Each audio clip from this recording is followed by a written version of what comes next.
Good afternoon, everybody. You were listening to Lake Stevens Vikings Varsity Baseball. My name is Payne Patchett here for game number 13 of the 2018 Varsity Baseball season between the Lake Stevens Vikings and the Monroe Bearcats here at Lake Stevens High School. The last time that these two teams played was in the first round of the Wesco 4A playoffs, with the 5th-seeded Lake Stevens Vikings traveling to play the 4th-seeded Monroe Bearcats. It ended in a complete game shutout by then-ace pitcher Connor Olmstead in a 2-0 Lake Stevens win. Now, with both teams starting from scratch, losing a lot of players, Monroe is going to try and get revenge here at Lake Stevens High School. But there is an interesting twist to this game, is that instead it'll be two lesser-known pitchers, two players who haven't really pitched that much for both teams coming on the mound today. It'll be Connor Bardou making his second start of the year, currently with a win-loss record of no wins and 1 loss, with an ERA of 1.75, coming off his last start, a 6-4 loss to the Kamiak Knights here at Lake Stevens High School, taking on junior Andy Gerardo, spelled G-O-R-O-D-O. He has no wins and no losses, with an ERA of 31.5, pitching in only 2 games and in 2/3 of an inning. When we come back, we'll go to the top of the first inning. Monroe will come to the plate first and taking on the senior number 8, Connor Bardou. Don't go anywhere. You are listening to Lake Stevens Vikings Varsity Baseball. We are now into the top of the first inning here for the first conference game between the Lake Stevens Vikings and the Monroe Bearcats. The starting pitcher for the Lake Stevens Vikings, making his second start and his 4th appearance of the year, is number 8, Connor Bardou.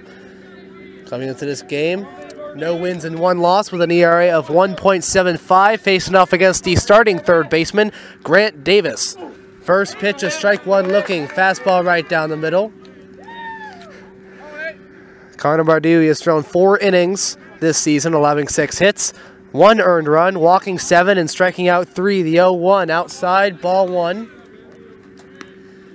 And Grant Davis, with a team-high .472 batting average, 17 hits and 36 at-bats, with 9 RBIs on the year and a team-high 17 runs. The 1-1 inside, ball 2. Has 17 runs, he has been walked 12 times, and he has hit 4 doubles. And the next 2 batters, the starting catcher, Keegan Veely, and the center fielder, Luke Klein, the 2-1. Strike 2 looking right down the middle. And the starting lineup for the 8-6 Monroe Bearcats, with a conference record of 4-4, it is Grant Davis, Keegan Veely, and Luke Klein as the first 3 batters. The 2-2 by Bardou, fly ball, foul. Right near the Lake Stevens dugout. The middle of the order, the right fielder, number 1, Efton Chisholm III. Shortstop, Ryan Witt, number 7, and the first baseman, number 10, Gordon Davis. And the final 3 batters, Connor Spaulding, the left fielder, Brett Sylvie, the DH. And the second baseman, Morgan Granich. The 2-2 pitch upstairs, check swing, ball 3. With the reserves for Monroe, Andrew Haight, Russ Cochran, Tucker Norton, Chase Sager, Luke Samosic, and Ryan Lynch. The payoff pitch from Bardou, line drive ball. This one getting in the glove of the second baseman, Braden Miller. A nice backhanded grab. Throws the first. It is in time to the first baseman, Will Wentz, for out number 1. Brings up the second hitter, the starting catcher, number 2, Keegan Veely. It is Keegan, spelled K-E-G-A-N, Veely, spelled V-E-L-I-E. He was one of 3 batters in the Monroe lineup who was hit against Lake Stevens last year. First pitch by Connor. Strike 1 right down the middle.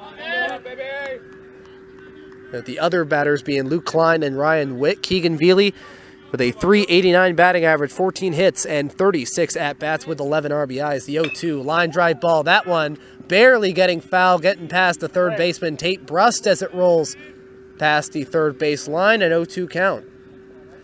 And the defensive lineup for the Lake Stevens Vikings, on the mound is Connor Bardou, and behind the plate is Trey Long. Third to first, it is Tate Brust, once again starting at the hot corner. Hunter Zalesko, shortstop.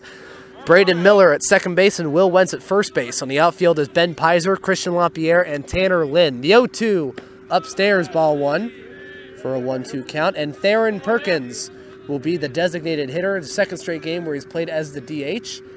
Trying to get himself back into the lineup after recovering from a minor back injury. The 1-2 upstairs, curveball, ball 2. as Theron Perkins. He was the hero of Wednesday's game. In the last game for the Vikings at Mount Vernon, he hit an RBI single in the top of the 7th inning, scoring Connor Bardew on a route to a 1-0 Vikings win. And the windup and the 2-2 by Connor. Upstairs, ball 3. It's another full count for Connor Bardew. This one against Keegan Veely. He has also hit 2 doubles on the year, scored 14 runs, and has been walked a team-high 13 times. A payoff pitch by Connor. Outside, ball 4, and Monroe gets their first base runner. As Keegan Veely will go to second on a full count walk. And he'll bring up the starting center fielder, number 5, Luke Klein. He was the leadoff hitter in all 3 games against the Vikings last year and went 0 for 8. Overall, first pitch outside, ball 1. The catcher, Trey Long, looking at first. Luke Klein, overall, last year he had a .309 batting average, 17 hits and 55 at-bats with 6 doubles, a triple, scoring 11 runs and getting 11 RBIs. Throw to first, not in time, barely to try and get the catcher, Keegan Veely. He is 4 for 6 on stolen bases this year, so Connor really has to look at him. And be careful when he's on the base pass. The 1-0, a hard hit ball. This one going in the left center. Christian Lapierre going for it, makes the catch.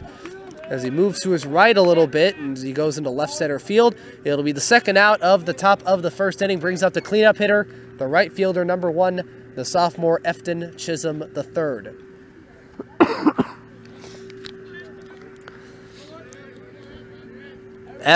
Efton with a .308 batting average, 12 hits and 39 at-bats. He has hit 4 doubles, has hit a triple, has scored 12 runs, and has been walked 8 times. First pitch, a 1-hopper, low for a ball 1. And Efton Chisholm, he was on Monroe's freshman team last year and also plays for the Monroe football team, where he's considered one of the top wide receivers coming into next year. Throw to first, not in time. Connor stepping off the mound before throwing. Efton Chisholm and Luke Klein, they are both tied for the team lead in RBIs with 15, with Keegan Veely and Gordon Davis with 11. This one will be a line shot to center field, falling right in front of the center fielder, Christian Lapierre. And the Monroe Bearcats have runners on first and second with 2 out.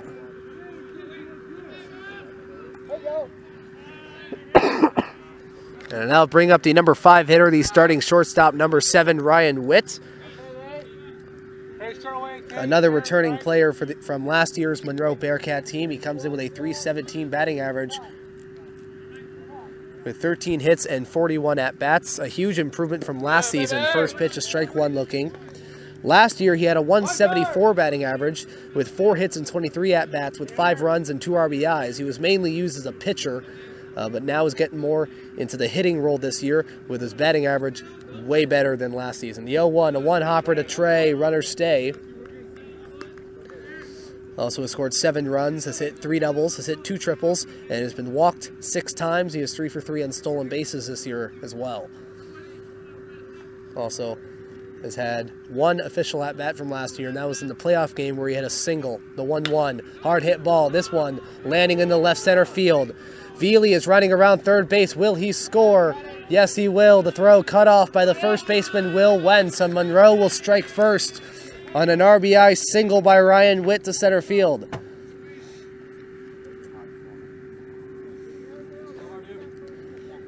Efton Chisholm will move to second base, and he'll bring up the number 6 hitter, the starting first baseman, Gordon Davis. And a timeout by Lake Stevens. Trey Long going on to the mound, and instead of manager Josh White, it will be the assistant coach Paul Manabusen who will talk with Connor and Trey.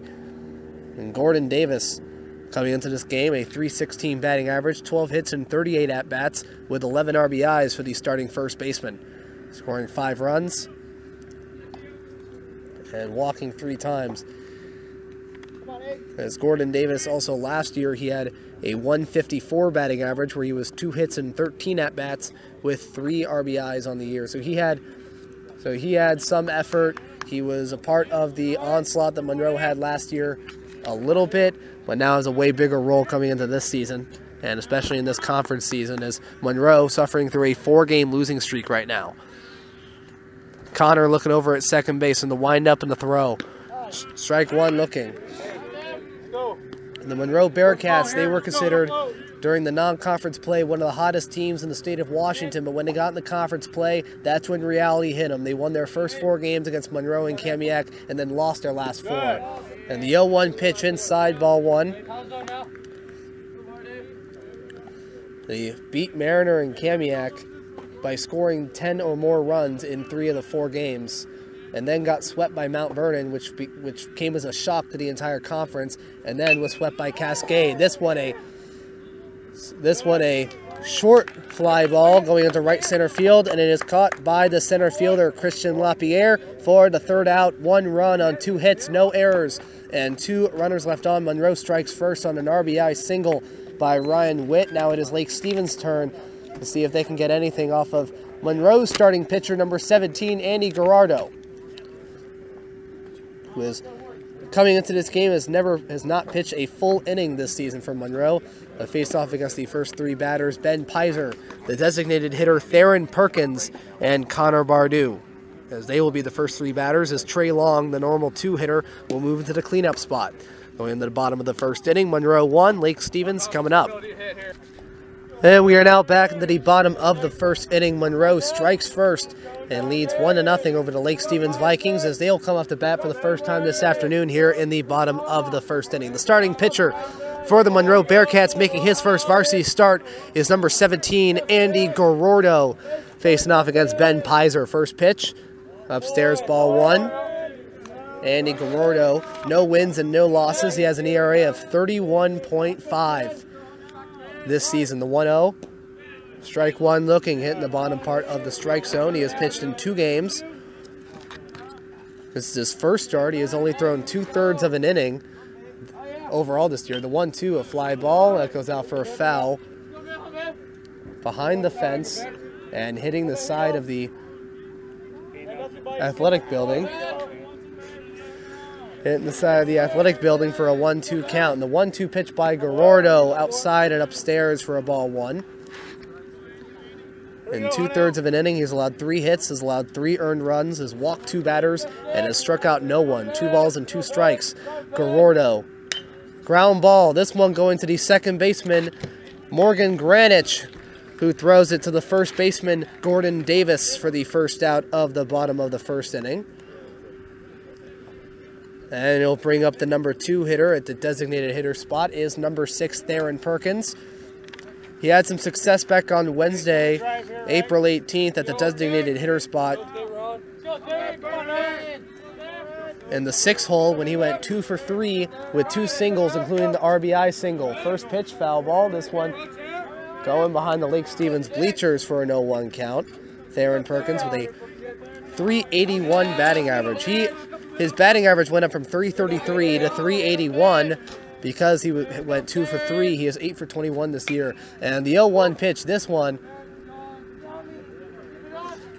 there's a line shot way past the left field line. This one goes over the fence. It's an 0-2 count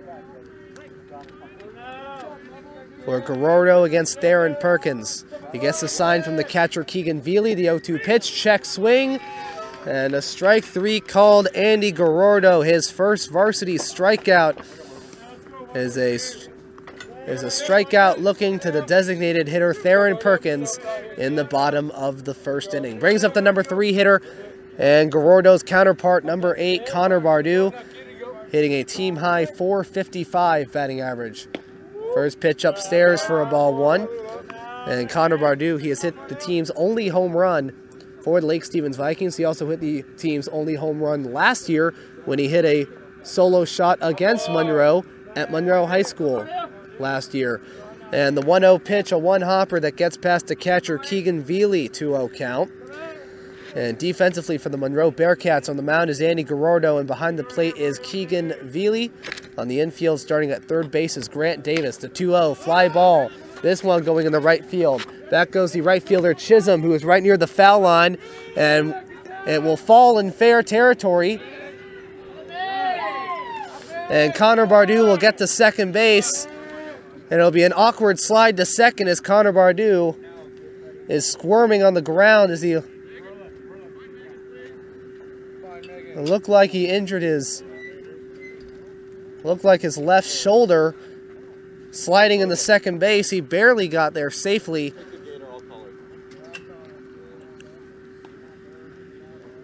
He slid in the second base. It looked like his arm must have hit the bag in an awkward position. Now we have the Lake Stevens High School team trainer who is now out onto the field, and also out on the field is Rich Bardou, Connor Bardou's father. We'll look and see what has happened. Is Connor's 4th double of the year, but that is secondary to what is going on right now. We'll take an injury timeout as we'll go into the bottom of the 1st inning. Lake Stevens, they have a runner in scoring position, but again, that is secondary to the situation right now.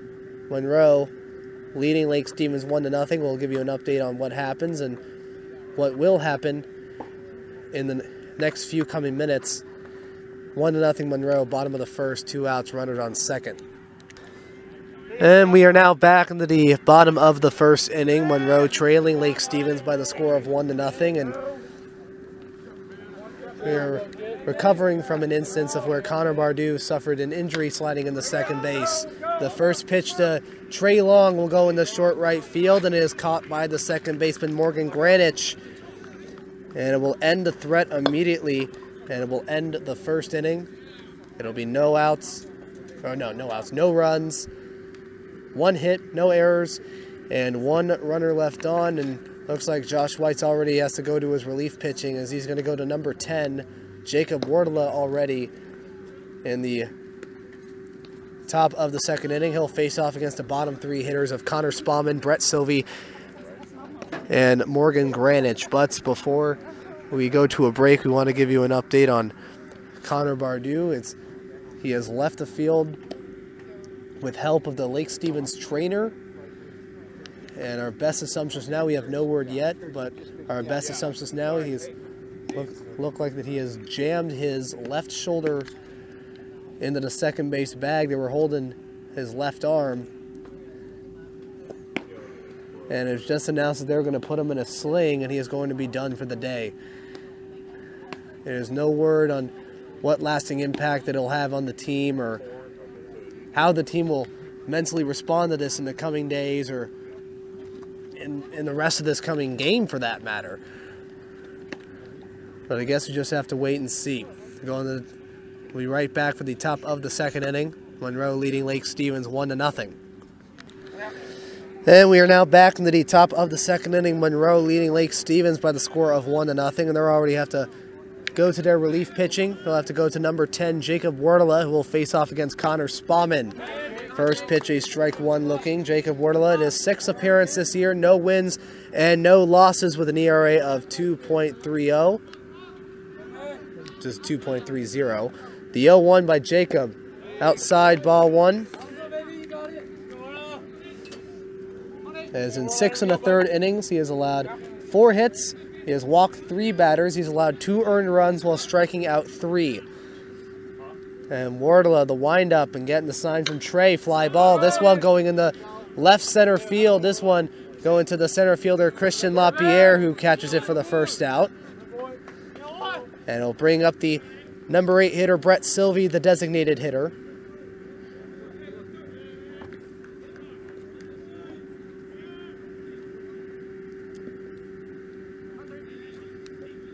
As Connor Bardou, unfortunately, will be finishing his day early. 1 inning, 2 hits, 1 earned run, no walks, and no strikeouts. The first pitch from Jacob Wardla, a curveball to the designated hitter, Brett Sylvie. That'll be a strike 1 looking.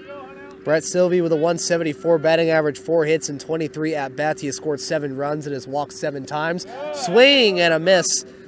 Strike 2, that pitch going to the dirt. And Brett Sylvie reaching for that one. There'll be no balls and 2 strikes. And Wardla, the windup, ahead of the count, the 0-2 pitch.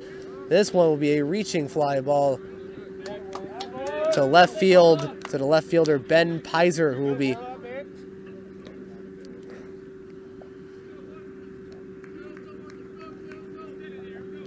who will be moving in the left field for the second out of the second inning. Brings up the number 9 hitter, number 22, Morgan Granich, coming into this game with a .200 batting average, 5 hits in 25 at-bats, scoring 9 runs and walking 5 times with 4 RBIs. First pitch, strike one, looking right down the middle. Connor Bardou is also through. He threw 11 balls for 11 strikes for 22 pitches in the only full inning in this game. Jacob getting the sign from Trey Long, the 0-1, and the one hopper to Trey, ball 1. As Connor Bardou for the past, let's say 10 minutes, has been getting looked at by the trainer in the Lake Stevens dugout. And from the best of my knowledge, we were told that he was probably going to get a sling. We have medical personnel from Lake Stevens High School rushing to the dugout as we speak. The 1-1 outside for a ball 2. And the 2-1 by Jacob. Fly ball. That one is out for a foul ball. Landing right next to the shed. Behind the Lake Stevens dugout, 2 balls and 2 strikes to Morgan Granich.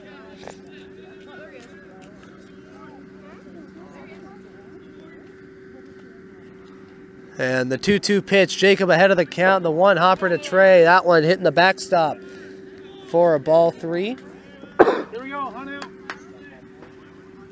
Oh no, that was for a ball 4. That was for a full count. Looked like we missed a pitch there, and it'll be a 2-out walk for Morgan Granich, the second baseman. Brings us back to the top of the order for Grant Davis, the third baseman. Grounded out to the second baseman, Braden Miller, in the top of the first. Jacob, first pitch, low for a ball 1. The Monroe Bearcats, they had a pretty decent season last year, 13 wins and 8 losses with an 8-6 record in Wesco 4A, getting the number 4 seed. And again, they played the Lake Stevens Vikings in the first round at Monroe High School. The 1-0 pitch, low and inside for a ball 2. And it was a pitcher's duel between 2 really good ace pitchers for both teams. For Lake Stevens, it was Connor Olmsted, and for Monroe, it was Tristan Dumelo. Both pitchers have graduated, with Connor Olmsted winning that battle as the Vikings won the game 2-0. The 2-0 pitch inside for a ball 3.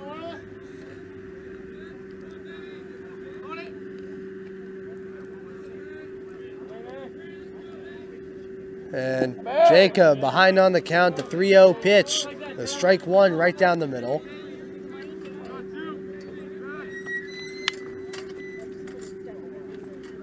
And Monroe, I said earlier that the Monroe Bearcats are a team that's recovering,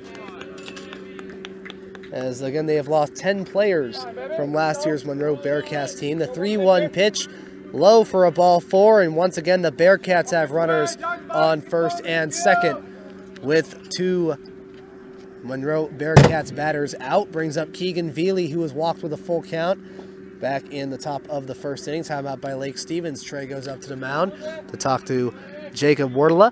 Tristan Dumelo, he was one of 5 pitchers, or 5 players, 10 players. Not on my groove today.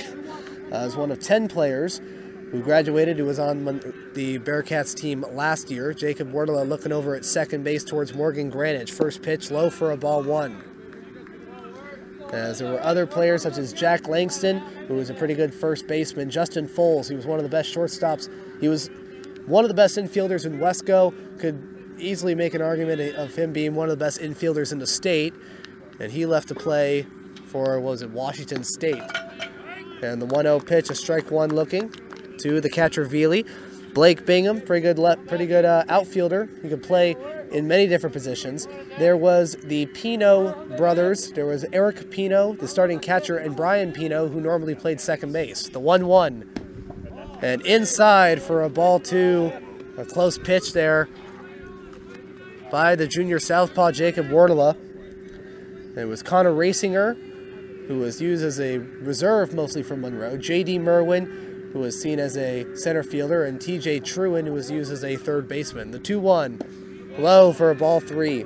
T.J. Truin, he was used as a third baseman while Ryan Witt was pitching. Now, Ryan Witt, it will be both Ryan Witt and Connor Spauman. They both pitched this week, so they will not be pitching in this game.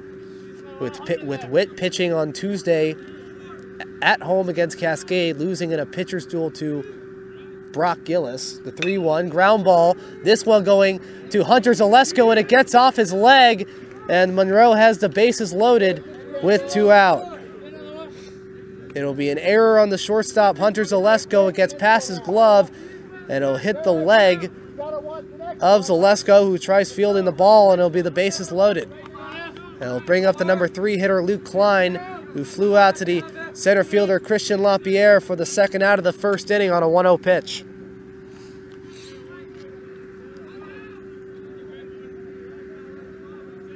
And the first pitch by Jacob, fly ball. This one going in the center field, the left center field. Christian LaPierre running for it. He'll have to run a decent ways towards short left center field for the 3rd out. And Lake Stevens will get out of the bases loaded jam. No runs on no hits, 1 error, and 3 runners left on. The Lake Stevens Vikings, not only do they have to tie this game up, they'll have to mentally recover from what happened back in the bottom of the first inning in this game. And one way to see if that's the case is if they get some runs on the board and get some traction against Andy Garordo, who again is making his first start for the Monroe Bearcats. So this is new territory for him, pitching in his first start. He'll face off against the 5, 6, and 7 batters of Will Wentz, Christian LaPierre, and Hunter Zalesko in the bottom of the 2nd inning. Lake Stevens trailing Monroe by the score of 1-0. And we are now back into the bottom of the 2nd inning. Monroe leading Lake Stevens by the score of 1-0. The first pitch from Andy Garordo to Will Wentz will be a foul ball. They'll go over the fence behind home plate. Will Wentz getting 10 hits and 36 at-bats for a .278 batting average and a team-high 13 RBIs. The 0-1 pitch inside, ball 1. He's been hit 3 times. He has scored 6 runs. He has hit 4 doubles, and he has been walked 5 times this season. And the 1-1 pitch from Garordo, foul ball. This one going behind the Lake Stevens dugout, or behind the shed, right behind it, as Andy now ahead of the count for a 1-2 count. And the windup and the 1-2 pitch upstairs, ball 2 to the catcher, Keegan Veely. Again, the defensive lineup for the Monroe Bearcats. On the mound is Andy Garordo. Behind the plate is Keegan Veely. On the infield, we have Grant Davis at 3rd base. Shortstop is Ryan Witt. The 2-2, a hard hit ball. This one going in the right field. Back goes Efton Chisholm, and he will make the catch. Going backwards for the first catch, or for the first out of the 2nd inning. And you could also say it's his first catch as well, as it'll bring up the number 6 hitter, the center fielder, Christian LaPierre, who had a .233 batting average, 7 hits and 30 at-bats with 7 RBIs coming into this game. He's been hit a team-high 6 times, scoring 5 runs, hitting a double and a triple. First pitch, swing, and a missed, strike 1. He's also been walked 5 times. And the 0-1 pitch by Garordo, swing, and a missed, strike 2. Around the same spot, too. At second base is Morgan Granich, and at first base is Gordon Davis. And in the outfield, we have Connor Spaulding at left, Luke Klein at center, and Chisholm at right. And the 0-2 pitch, a hard hit ball. This one going in the center field, and it'll be a running catch by the center fielder, Luke Klein, to get the 2nd out of the 2nd inning. Brings up Hunter Zalesko, the shortstop.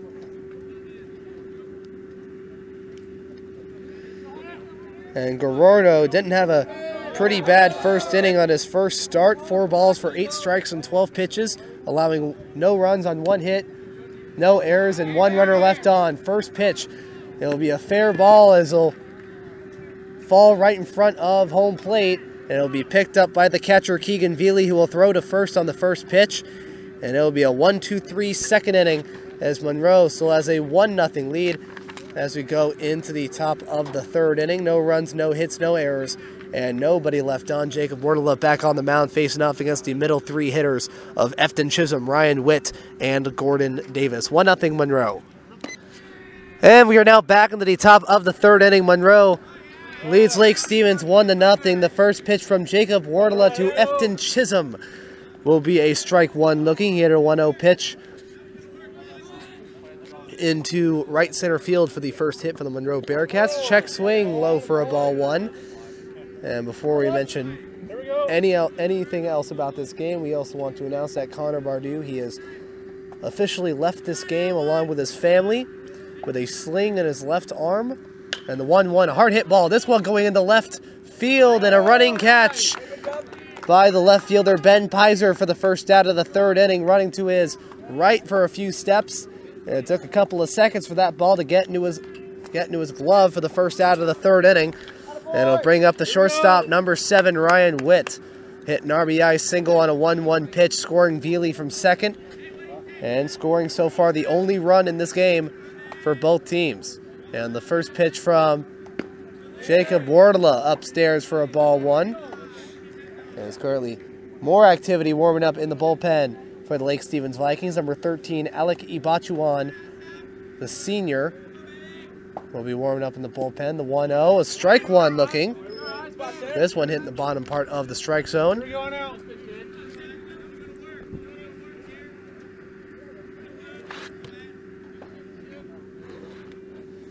And the 2-0 pitch. Fly ball, that one is barely foul. Looked playable for a second. And that one will get just near the Lake Stevens bullpen alongside the dugout as Jacob is now ahead of the count, 1-2. And speaking of players that have left Monroe, there were three of those 10 players got Wesco Foray honors for the Herald. Justin Foles got first team infield honors, while Dumelo and Pino, Treston Dumelo got a second team honor for pitching, and Brian Pino got a second team honor for being an infielder. The 1-2 pitch low and outside, ball 2. And the 2-2 pitch from Jacob. Line drive ball, this one getting in and out of the glove of the second baseman, Braden Miller, and it rolls towards the center fielder, Christian LaPierre, and Monroe has a base runner in the third inning. Gets off the glove, it'll be another error. And that one hitting the middle part of the glove, the hard part of the glove, and then it bounces off the glove and it rolls towards center field, towards Christian LaPierre. Brings up Gordon Davis, who hits this one right near fair territory and is caught by the shortstop, Hunter Zalesko. Another amazing play right near the left field foul line. He made a bobbling catch about a week ago right near the third baseman, Connor Bardew, and now he makes another amazing play running in the foul territory past the left field line to rob Gordon Davis of a hit. It's another amazing play by the shortstop, Hunter Zalesko, for the second out of the third inning. Brings up Connor Spaulding. First pitch, a fly ball. This one going into left field, and Ben Pizer will make the catch for the third out. A really great job there by the Lake Stevens infield, once again recovering from an error to get out of another jam. This one, no outs, no hits, one error, one runner left on. Still a 1-0 Monroe lead with Andy Garordo still on the mound for the Monroe Bearcats in the third inning. It'll be an 8-9-1 of Tanner Lynn, the right fielder, Braden Miller, the second baseman, and Ben Pizer, the left fielder, going back to the top of the order for the second time this afternoon in the bottom of the third inning. Monroe leading Lake Stevens 1-0. And we are now back into the bottom of the third inning. Andy Garordo on the mound for Monroe. And the first pitch, the junior right fielder Tanner Lind, will be a swing and a miss for strike one.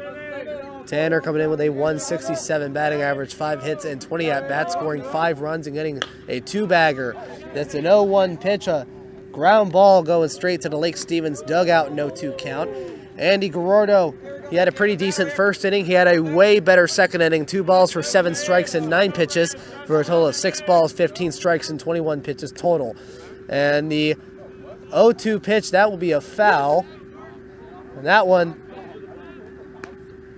looking like it was a scenario where either he got hit by the ball or it hit the bat, but it looked like it almost hit him.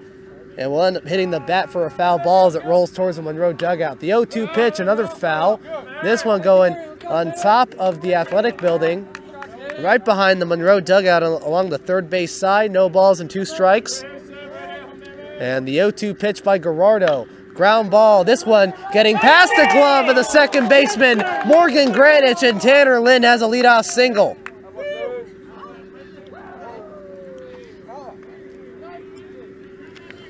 And Lake Stevens starts off strong on an 0-2 count. Tanner keeps fighting for a couple of pitches and is able to hit the ball at the right spot to where it gets away from the glove of the second baseman, Morgan Granich. Goes back to, now we go to the number 9 spot as we go to the second baseman, Braden Miller. First pitch, a one-hopper, and it gets away from the catcher, Keegan Veely, for a 1-0 count.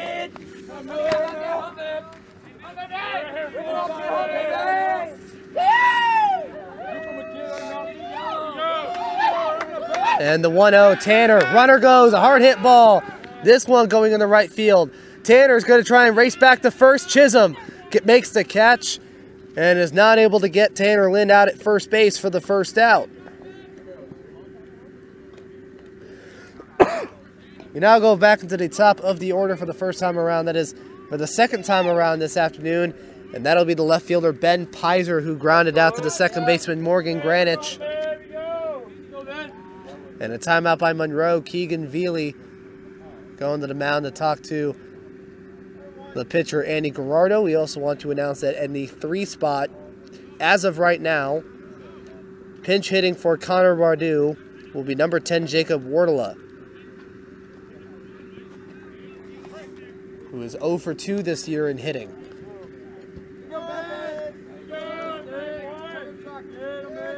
Throw to first, not in time to get Tanner.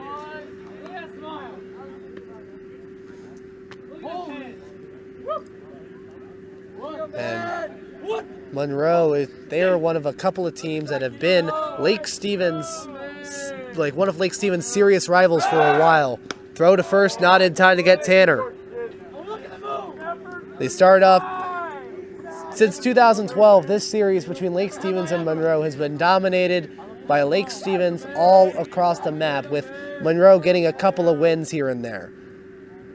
First pitch, outside, ball 1 to Ben. Starts off in 2012, Lake Stevens' best season probably ever, beating Monroe in 4 games, 9-0, 13-1, 26-11. That one, rain was pouring down, and 5-0. The 1-0, runner goes, Veely throws to second base and will not get Tanner as he gets to second base just in time, as Tanner Lind gets his 3rd stolen base of the season. And the Vikings have the game-tying run in scoring position. It was a ball 2 as it goes outside. It was a nice throw by Veely, but not enough to get Tanner. And Gerardo at second, the 2-0 fly ball. This one's playable. This one going into short left field and is caught by the shortstop Ryan Witt, calling off the third baseman Grant Davis for the second out. And they'll bring up the number 2 hitter, the designated hitter, Theron Perkins, who struck out looking on 3 pitches his last time up. And Tanner's going to steal third. No one's at third base. And Tanner Lind has himself another stolen base.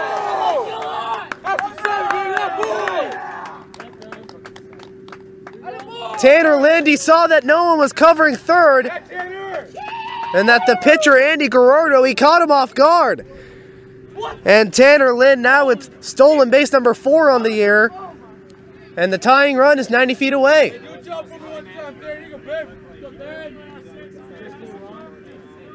No one was near third. Tanner Lind, he got 2 stolen bases. And that just shows how high of a baseball IQ Tanner Lind has. Some people might not notice it because Tanner, doesn't really get into a tough situation that much, but when he does, he knows what to do right on the spot. And it's only happened a few times, but they were important. First pitch is a foul ball, goes over the fence and goes over to Lake Stevens bleachers, and the 0-1 pitch low for a ball 1.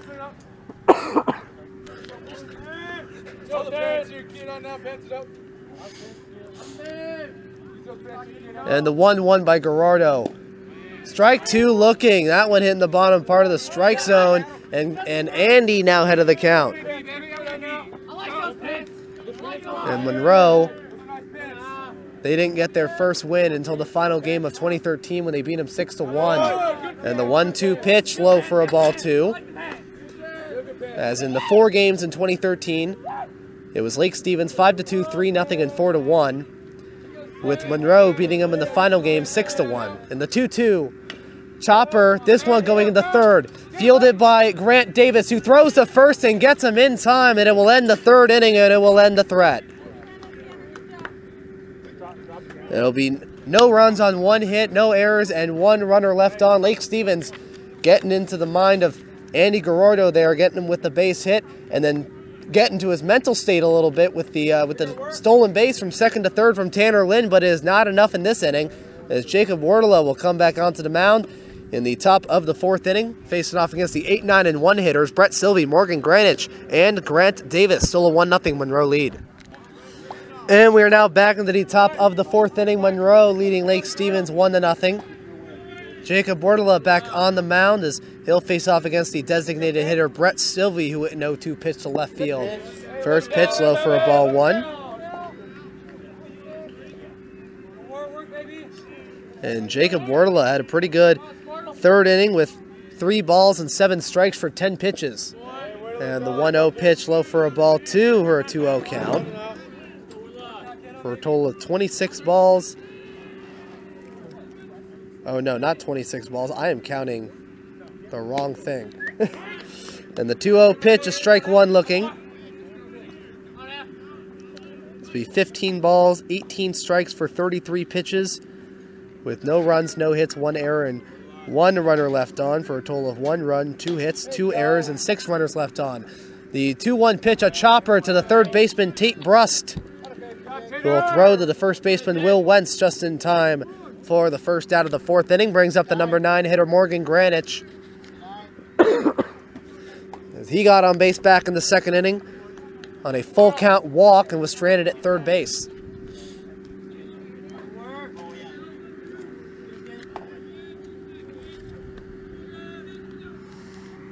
And the first pitch by Jacob, strike 1 looking.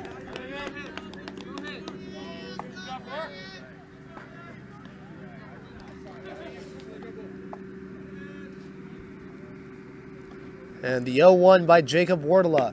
And a strike 2 looking, a nice pitch by the junior southpaw, Jacob Wardela. As he's looking pretty good so far through 2 2/3 innings of relief.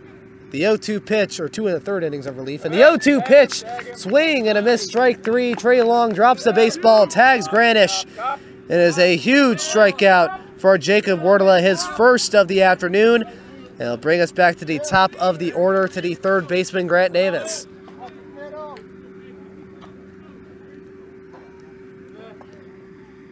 And the first pitch from Jacob. And a strike 1 looking.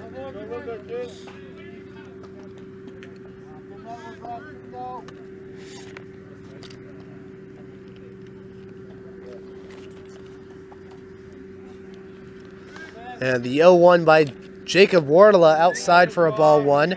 Other games that are going on in Wesco baseball back on Wednesday, while Lake Stevens won a classic against Mount Vernon 1-0.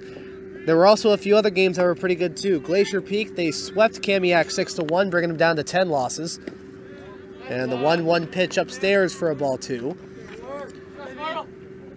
Monroe, they were playing Cascade back on Wednesday. They had the lead, but the game went into the 8th inning, and Cascade got their 3rd walk-off win of the year with a 5-4 win.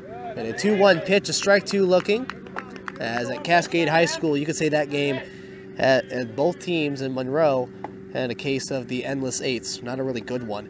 And the game between the Mariner Marauders and the Jackson Timberwolves, there was a doubleheader, and it was a pretty interesting doubleheader too. 2-2 pitch, foul chopper hits the fence behind home plate.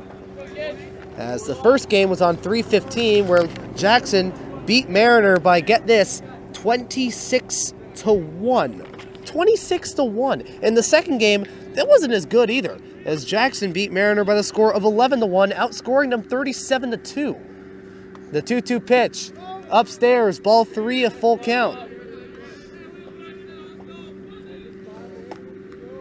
And today, it'll be Mariner who will be traveling over to play Cascade. Jackson traveling down to Mukilteo to play against Kamiak, and Mount Vernon going to Cathcart Way and Snohomish to play Glacier Peak. And the payoff pitch, a line drive ball. This one getting into the glove of Zalesko, who later drops it And there will be an infield single for Grant Davis. Hunter Zalesko diving for that one to his right. It gets in and out of his glove while he's on the ground. It'll be a 2-out single and the first hit for the Monroe Bearcats since the first inning. And it'll bring up the number 2 hitter, Keegan Veely. He has no official at-bat. He was walked in the first inning and got on base on an error by Zalesko in the second and has the only run. First pitch is strike one looking.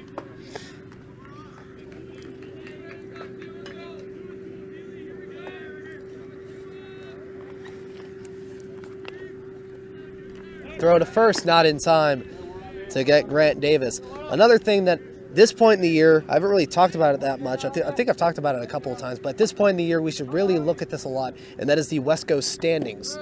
The 0-1 pitch, low for a ball, 1 to Veely. And right now, it is Cascade Bruins. They are all alone in first place with a 7-1 conference record, with their only loss going against...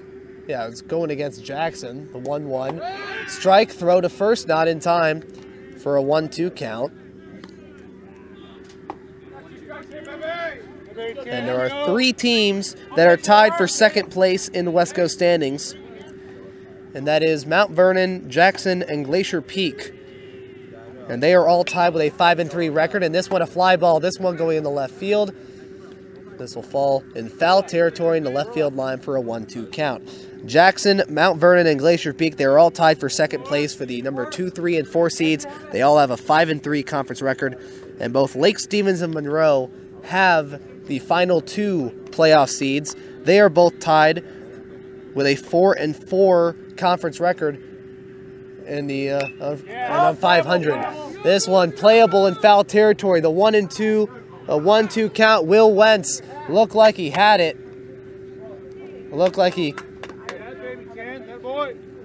hat fell off in the process, and Will looked like he caught his hat while trying to catch the baseball too. Should have let it fall. Should have let it fall. And Kamiak 2-6 in conference play, and Mariners winless at 0-8. The 0-1 and the 1-2 pitch outside, ball 2. Pretty tough inning for Jacob Wordla, but the end result might be worth it if he can get the third out. As both Kamiak and Mariner, they both are 3-10. The 2-2 pitch, swing! And a miss, strike 3. A huge strikeout to end the top of the 4th inning.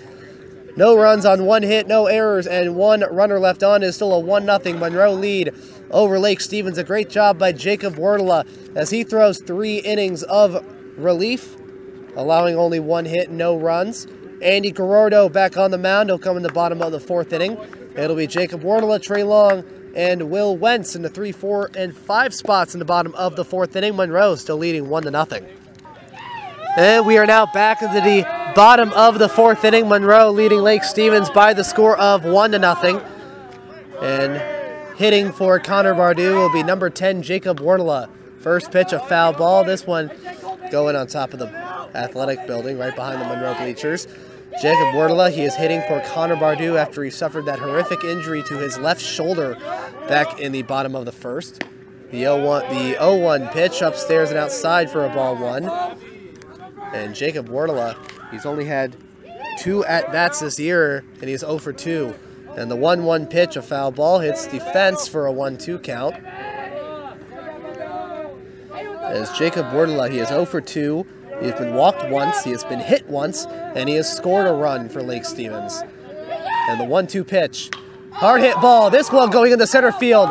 And the center fielder, Luke Klein, can't get to it, and Jacob Wordla will get his first varsity hit for the Lake Stevens Vikings. It'll be a leadoff single in the bottom of the 4th inning. And to start things off for Lake Stevens.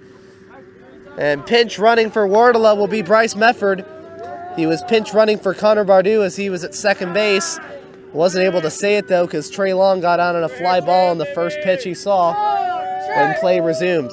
Speaking of Trey, he's now back at the plate. He is 0 for 1. He Hit a first pitch fly ball to the second baseman, Morgan Granich. Hard hit ball. This one going in the left center. That one's going to go to the wall. Bryce riding around second.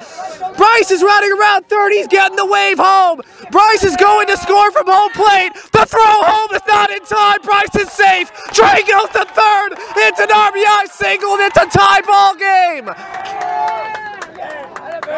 Trey Long with a laser to left center field. And Bryce never stopped running. He scores all the way from first base. Trey Long with an RBI triple. And my assumptions have been confirmed. The Lake Stevens Vikings have got to Andy Garordo. And the first pitch from Garordo to Will Wentz. Slow, ball one.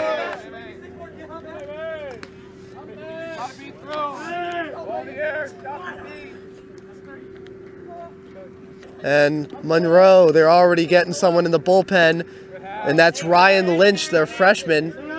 And the 1-0 pitch, swing and a miss, strike one. Currently warming up in the bullpen is Ryan Lynch. He is what we assumed was the Monroe starter for today's game because he has pitched a lot throughout the year. The 1-1 pitch inside, strike two looking. But I think Eric Chartrand, Monroe's manager, might use him as a secret weapon here. Ryan Lynch does have a considerable number of innings under his belt as a freshman. And the 1-2, a strike three called. Will Wentz saying a couple of profanities under his breath as he's walking towards the Lake Stevens dugout. And that'll be the first out of the fourth inning. And Andy Garordo, with his second strikeout of the afternoon, brings up Christian LaPierre, who flew out to center field. First pitch, outside, ball one.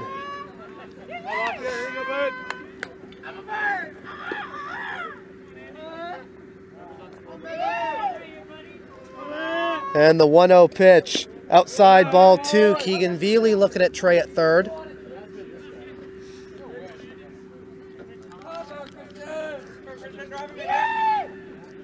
And the 2-0 fly ball, that is out for a foul. 2 ball and 1 strikes. Here we go, hunt out. Right on the shortstop's head here. Here we go. Garordo behind on the count, 2-1. Strike two looking, a nice pitch by the junior.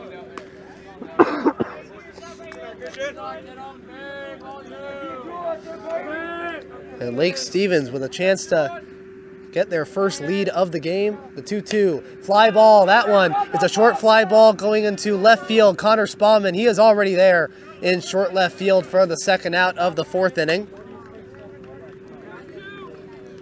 As the outfielders were in, the infielders wasn't, but the outfielders were in. And it looked like that decision paid off as Connor Spauldman, the left fielder, is able to get the second out. And it'll bring up Hunter Zalesko, who hit a first pitch chopper to the catcher Keegan Veely, who threw the first in time. First pitch, outside, ball one.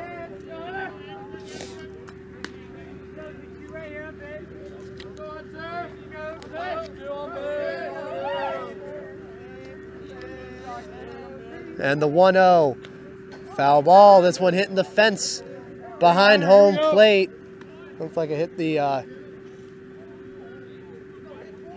right near the grip of the bat. For a 1 ball and 1 strike count. The 1-1. A one hopper to Veely. Trey stays at third. Nice stop by the catcher. He gets off his chest piece. And Andy Garordo, this might be awful timing, but he had a pretty good third inning. 5 balls and 10 strikes for 15 pitches for a total of 11 balls, 25 strikes, and 36 pitches. The 2-1 fly ball. This one going in the right field. Efton Chisholm going a couple steps forward and will make the catch. And Lake Stevens will leave another runner on base, but this time they will get a run, highlighted by an RBI triple by Trey Long, scoring Bryce Mefford from first base. The game is now tied at 1 at the end of 4. Jacob Werdala back on the mound to throw the 5th inning. And it'll be Luke Klein, Efton Chisholm, and Ryan Witt who will come to the plate for the second time around. against the junior Jacob Wardla. Game now tied at 1 apiece. And we are now back. We are in the top of the 5th inning. Game is now tied at 1 after an RBI triple by Trey Long, scoring Bryce Mefford from first base. And the first pitch from Jacob Wardla to Luke Klein will be a ball 1 outside. Klein 0 for 2 with a couple of flyouts to Christian LaPierre. Speaking of which, this one going into right center field. This time it is called by Tanner Lind, who will make the catch for the first out of the 5th inning. They'll bring up the number 4 hitter, Efton Chisholm III, who is 1 for 2 with a single in the first and was stranded at second. Efton Chisholm, he is also, again, is one of the state's top returning wide receivers, as he'll play for the Monroe football team next year, and he'll definitely be a huge competitor against Lake Stevens football team. First pitch, it goes over the glove of the shortstop Hunters Olesko, and Efton Chisholm has his second hit of the afternoon.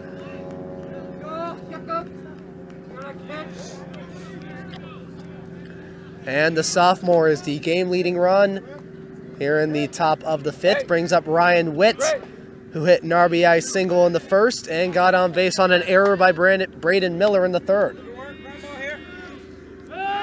Throw to first, not in time to get the speedy sophomore Jacob Wardla in the top of the 4th inning. It's pretty rough, but he was able to get out of it. 7 balls for 14 strikes and 21 pitches, with a total of 22 balls, 32 strikes, and 54 pitches. First pitch, 1 hopper for a ball 1. Nice stop by the catcher, Trey Long. And for a total of no runs, 1 hit, no errors, and 1 runner left on, for a total of 1 run, 3 hits, 2 errors, and 7 runners left on through 4. Jacob, throw to first, not in time. And a nice pump fake there by Wardla, almost got called for a balk.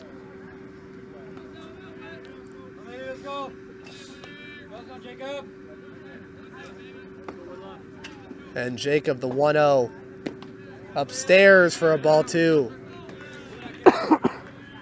And for a 2-0 count.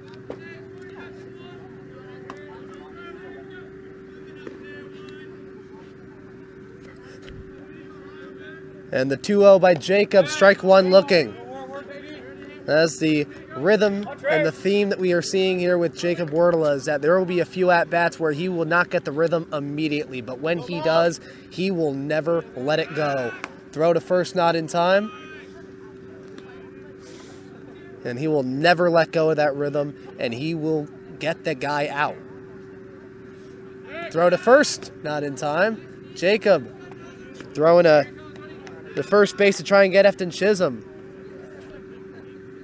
a little more frequently than we expected. And we have a couple pitchers warming up for Lake Stevens. 2-1 pitch, low for a ball 3. And we said a couple of innings ago that Aleki Bachuan was warming up. Now it is Aleki Bachuan and Bailey Corley warming up as well. The 3-1. Swing and a miss, strike 2. A huge pitch by Jacob. It's now a full count with 1 out.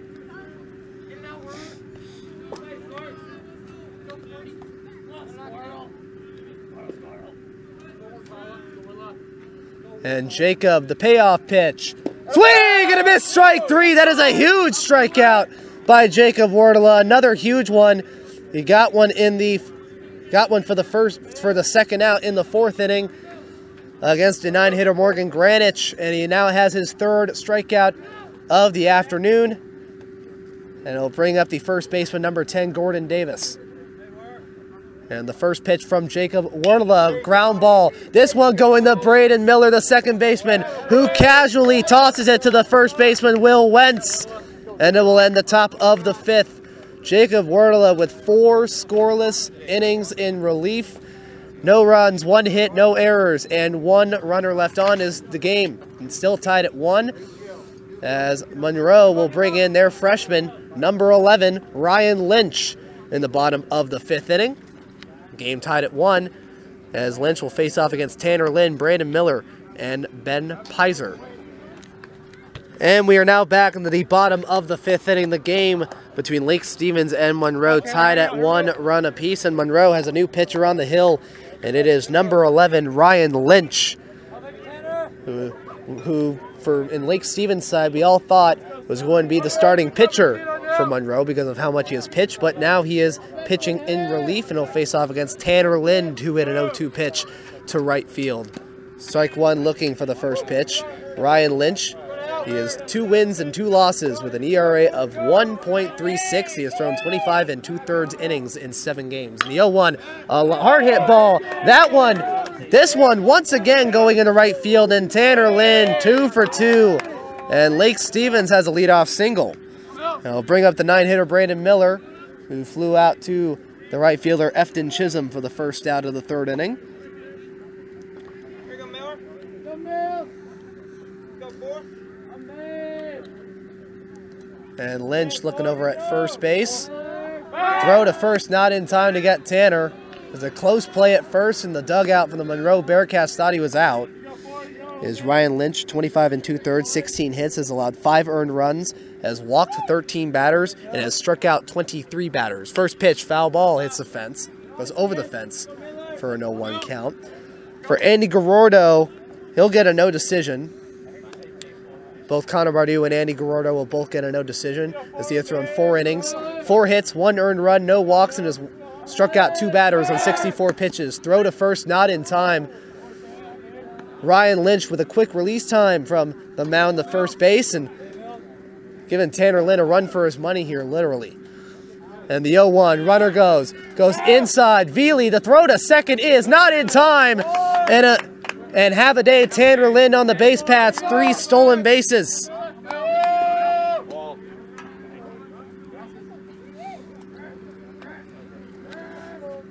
So he went from 2 for 2 for stolen bases, now to 5 for 5. Tied for the team lead. And the 1-1 pitch, a strike 2 looking.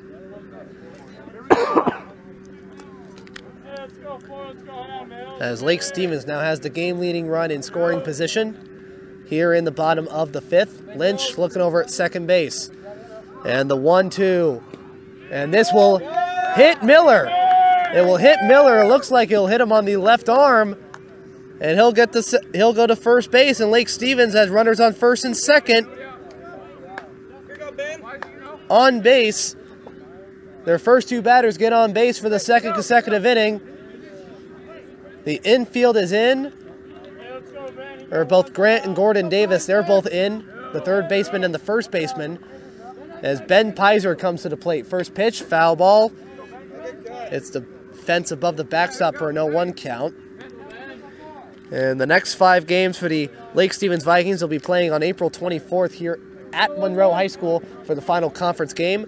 Then they'll be playing 2 games against the Glacier Peak Grizzlies, and then 2 games against the Jackson Timberwolves for their final 5 games. Runner goes. This one will be this one getting into fair territory.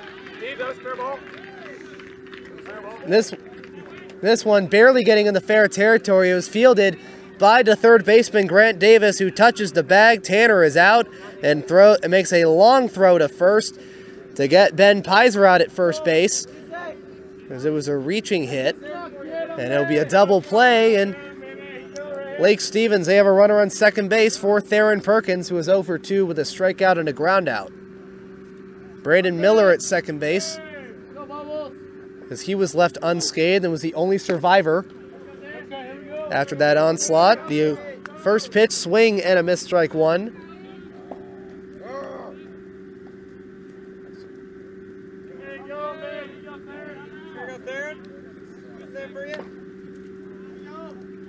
And Lynch getting the sign from Keegan Veely, the 0-1. Foul ball, this one going over to Lake Stevens bleachers, an 0-2 count. As Ryan Lynch ahead of the count with 2 outs.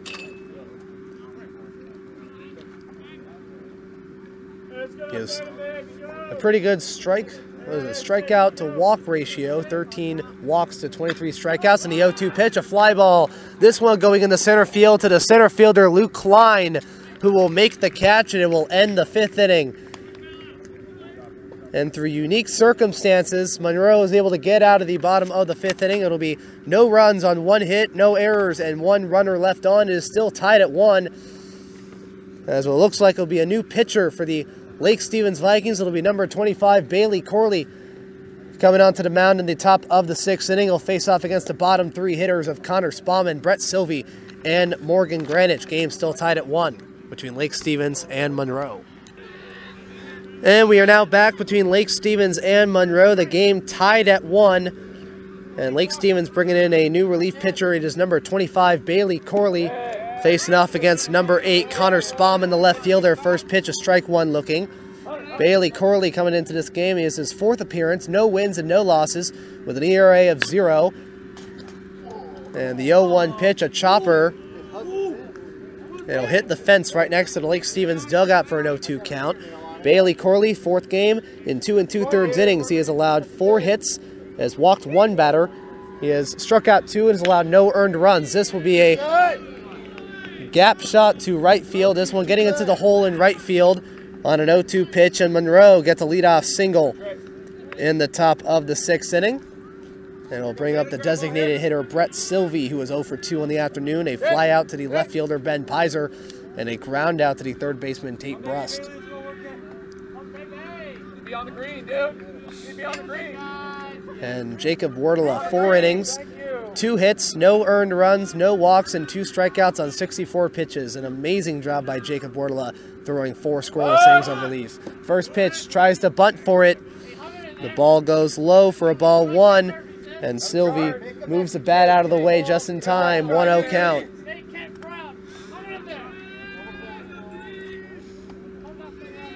And the 1-0 pitch by Corley. Bunts for it. This one goes along the first base line. Bailey tossing it to first. Did he get him? Yes, he did. A soft toss by Bailey Corley as he picks it up right next to the first base side, but he gets him out just in time. It's a sacrifice bunt for Brett Sylvie, and Monroe has a runner on second base and Connor Spaulding.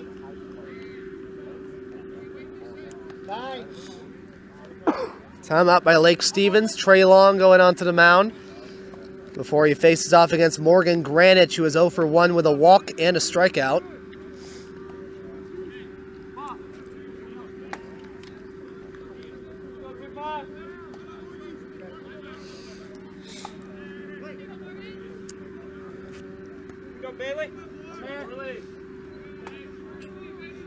And the first pitch from Corley, upstairs, ball 1.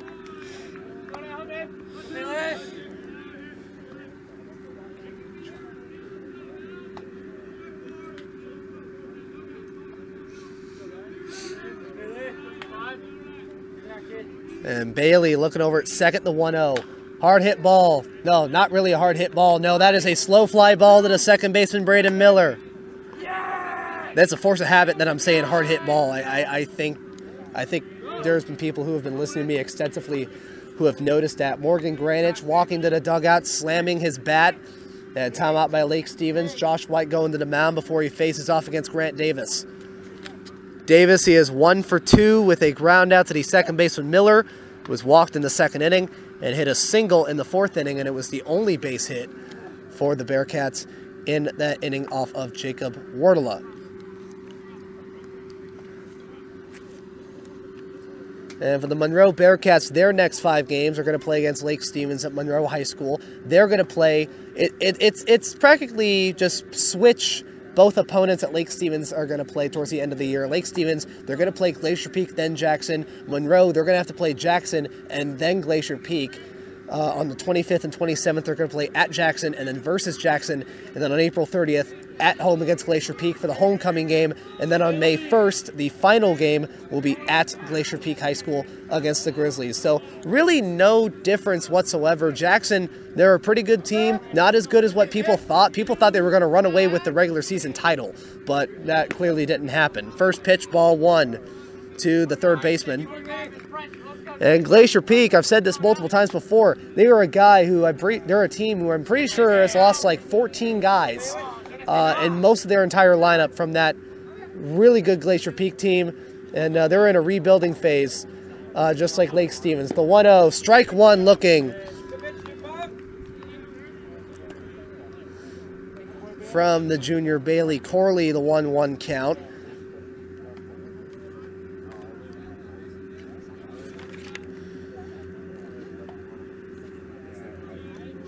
And in the past few seasons, the 1-1 count upstairs, ball 2.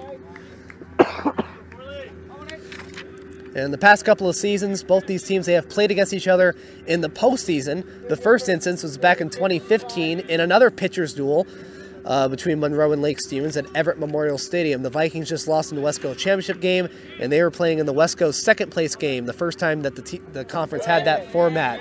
And the 2-1 pitch, low for a ball 3, a 3-1 count to the third baseman Grant Davis. I knew eventually I was going to make that mistake. It was a pitcher's duel between Alex Spauman, yes, Connor Spauman's older brother, and Nick Hoskins. Nick Hoskins won the game, was the winning pitcher and won the game 4-1, and they moved on to state while Monroe ended their season. And the 3-1 pitch, that one just hits outside the strike zone for a ball 4. Monroe with runners on first and second base with 2 runners out, with 2 Monroe Bearcats out for Keegan Veely, who was 0 for 1 with a run scored. He was walked in the first inning, got on base on an error by Hunter in the second inning, and then struck out swinging to end the fourth. And Bailey, the first pitch, outside, ball 1, trying the curveball. And then the second playoff game was in 2017 between Connor Olmstead and Treston Dumelo. Vikings won the game 2-0. Monroe's season ended en route to a West Coast title for Lake Stevens. The 1-0. Strike 1 looking. That one hitting the top part of the strike zone. It'll be good enough for Bailey. And Lake Stevens is, especially with conference opponents, they have been all too familiar with being in situations like this when either they're tied or up by 1 run late in the game. They need to work on that. The 1-1, low for a ball 2. On deck for Monroe, Luke Klein, who is 0 for 3 with all 3 at-bats being flyouts, 2 of them to the center fielder Christian LaPierre, and the most recent one in the 5th inning to the right fielder Tanner Lind. And the 2-1 pitch. Strike 2 looking, a nice pitch by Bailey to get ahead of the count.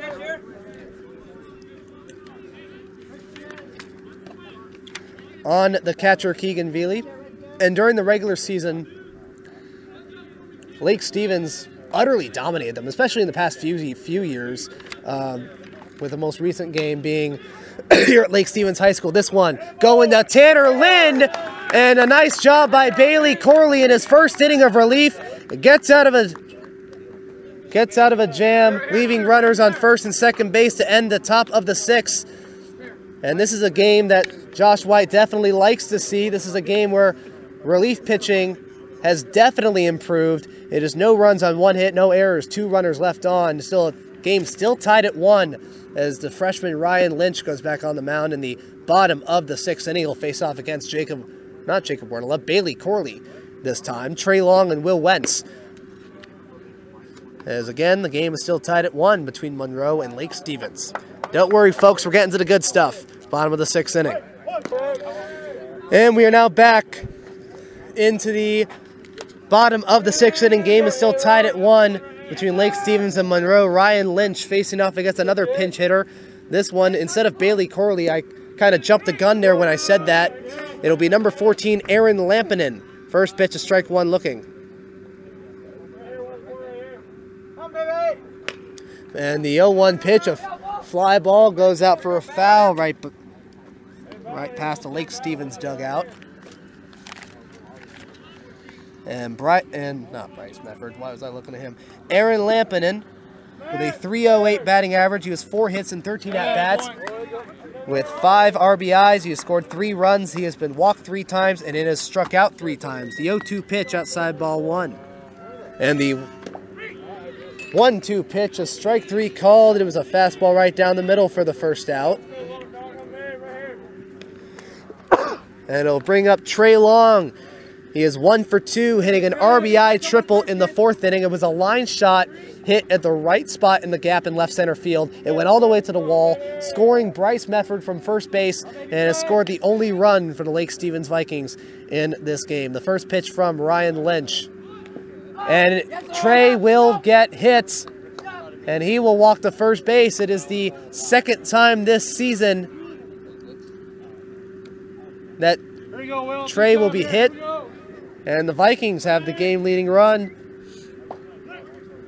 at first base. Almost looked intentional there.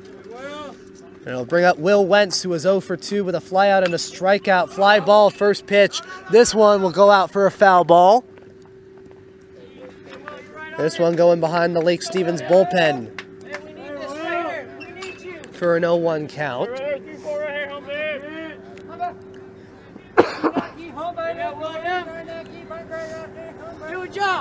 And the 0-1 pitch by Lynch, a chopper. This one going towards the Monroe dugout, and almost a nice snag there by the Monroe manager, Eric Chartrand.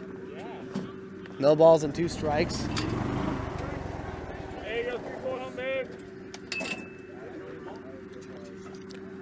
And Ryan Lynch ahead of the count with a runner on first. Throw to first, not in time to get Trey. And so I'm going to go quickly here. 2014, the Vikings won. The Vikings beat Monroe in all 4 games, 7-5, 16-5, 3-0, and 10-3. And the 0-2 pitch. It'll be a strike 3 called, and he throws the second. Strike 3 on the call, but he did not go. And Trey Long will steal second base. And Josh White, who is the first base coach and manager for Lake Stevens, talking to the home plate umpire about the call of that Will went, but that it was called, not that it was called a strike, but that he went. And that'll bring up Christian LaPierre, who is 0 for 2 with a couple of flyouts. First pitch, ball 1 outside. And Trey Long, who gets his second stolen base of the season. And the 1-0 by Lynch. Low under the strike zone for a ball 2. Those were parts of the strike zone that Lynch has been dominating ever since he got back onto the mound, but it looks like the ump's not going his way this time. And Trey's going to steal third base. Throw to... Trey's going to steal third. He's going to catch Lynch off guard. And just like Tanner Lynn back in the 3rd inning, Trey has 2 stolen bases from first to second and second to third. It was a strike 1 right down the middle, and Keegan Veely, the catcher, didn't even try to throw to third. And the 2-1 pitch by Lynch. Fly ball. Lynch now ahead of the count. Foul ball over the fence.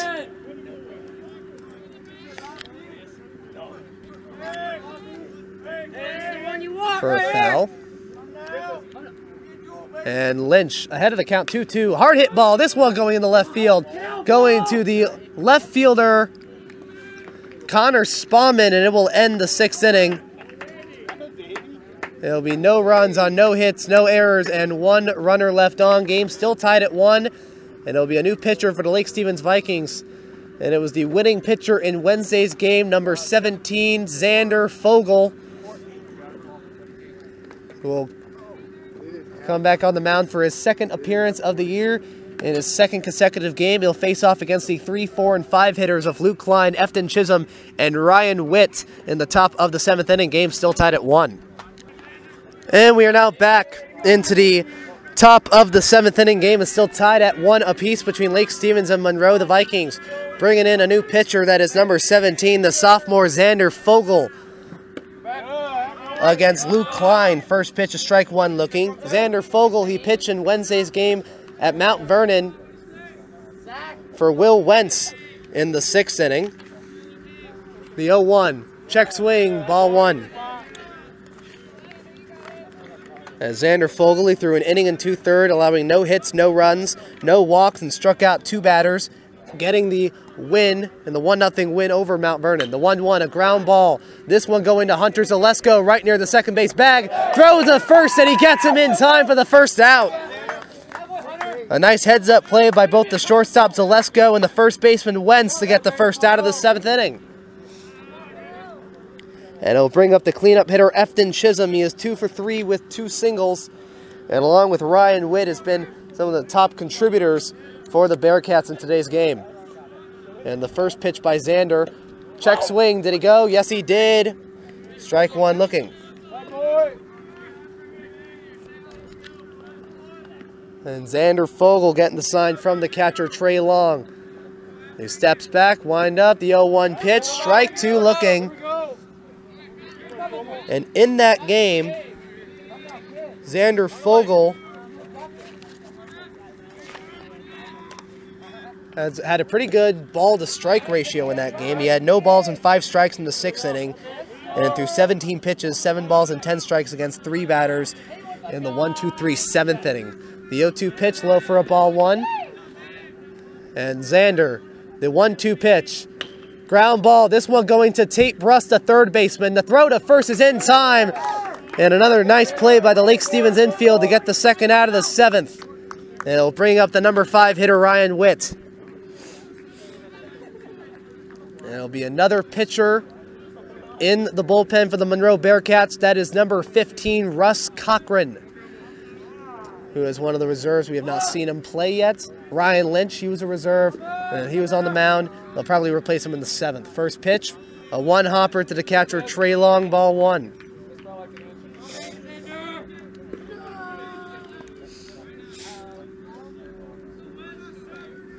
And the 1-0 pitch by Xander. And ball 2 will go upstairs.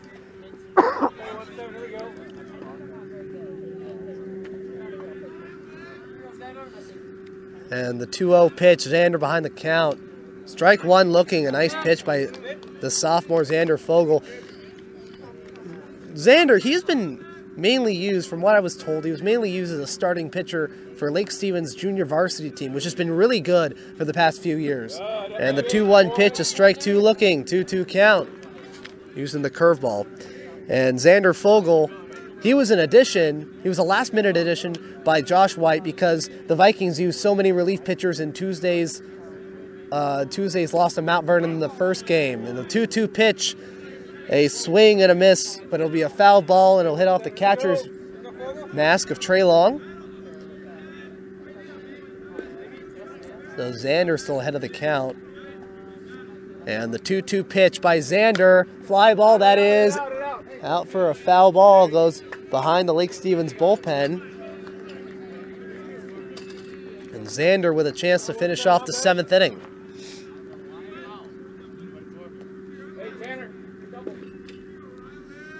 And the 2-2 pitch by Xander. Swing and a miss, strike 3. And what an amazing job by the Lake Stevens relief pitching. After Connor Bardew goes down in the bottom of the 1st, the relief pitching in the past 6 innings has just been astronomical. They have been almost perfect. No runs, no hits, no errors, nobody left on. Lake Stevens with a chance to walk it off of Ryan Lynch in the bottom of the 7th inning, as it'll be the bottom 7 hitters of Hunter Zalesko, Tanner Lind, and Braden Miller. Game tied at 1 in the bottom of the 7th inning. And we are now back into the bottom of the 7th inning. Ryan Lynch facing up against Hunter Zalesko. First pitch, a strike 1 looking. And Zalesko, he is 0 for 2 with a ground out and a fly out. Next pitch, a strike 2 looking, a close pitch right next to the strike zone. Ryan Lynch, he had a pretty good 6th inning, 3 pitches on 10 strikes for 13 pitches, for a total of 4 balls, 20 strikes, and 24 pitches. The 0-2 pitch upstairs, ball 1, for a total of no runs, no hits, no errors, and 1 runner left on, with a total of 1 run on 5 hits, no errors, and 5 runners left on. The 1-2, fly ball, that is playable. That one's staying in the infield. And the second baseman, Morgan Granich, calls for it. And it'll go for the first out of the bottom of the 7th inning. Brings up Tanner Lind, who is 2 for 2 with 2 singles and 3 stolen bases, with one of those singles being off of Ryan Lynch. He was the first batter that Lynch faced back in the 5th inning. And the first pitch by Lynch, swing and a miss, strike 1.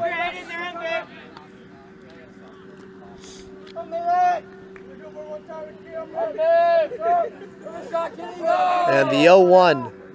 There'll be a foul chopper rolling towards the Lake Stevens dugout.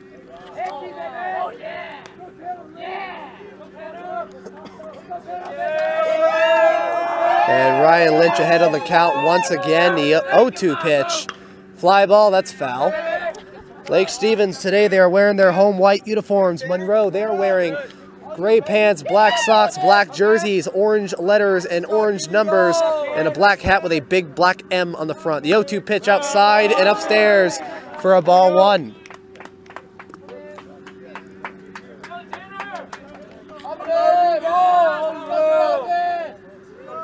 And Lynch, the 1-2 pitch.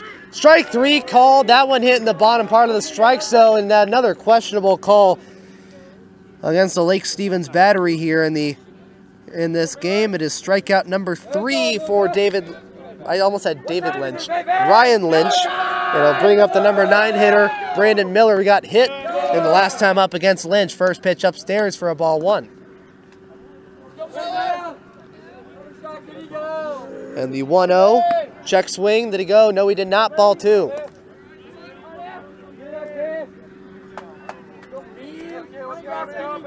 And Lynch already with the call from Veely in the 2-0 count. Oh, Doug! You almost had it. No, he's not going to get it. It'll be a foul ball, lands right in front of the shed. Someone almost caught that. Yeah, 2-1 count, ball 3. And the 3-1 count, a foul ball, a full count 3-2 with 2 outs. In the bottom of the 7th inning for Ryan Lynch against Brandon Miller. And the payoff pitch, the windup, the throw. Ball 4, and the Vikings have the game-winning run at first base.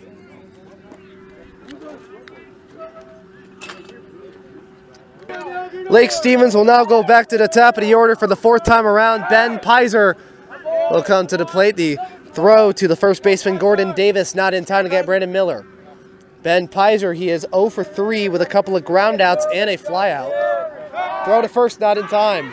And this time, no, wait, they got Miller at first.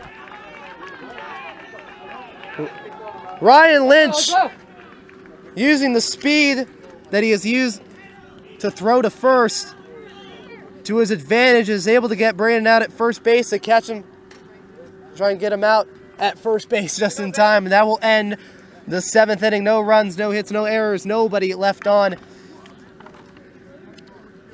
And after a really good relief performance by the Lake Stevens relief corps, which has required 3 pitchers, Ryan Lynch has done pretty good on his own. Pretty good as he's the only relief pitcher for the Monroe Bearcats. We now go into the top of the 8th inning. Monroe and Lake Stevens tied at 1. Xander Fogel back on the mound facing off against Gordon Davis, Connor Spauman, and Brett Sylvie. Game still tied at 1. And we are now back into the top of the 8th inning. Xander Fogel back on the mound as we start off extra innings here at Lake Stevens High School, facing off against Gordon Davis.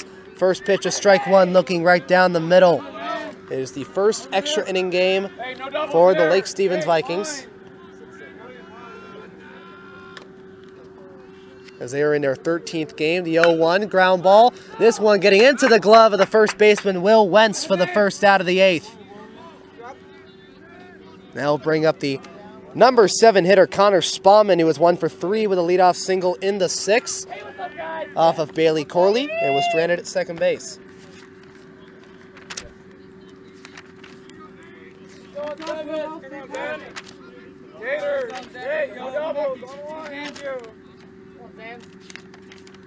And the first pitch, ball 1.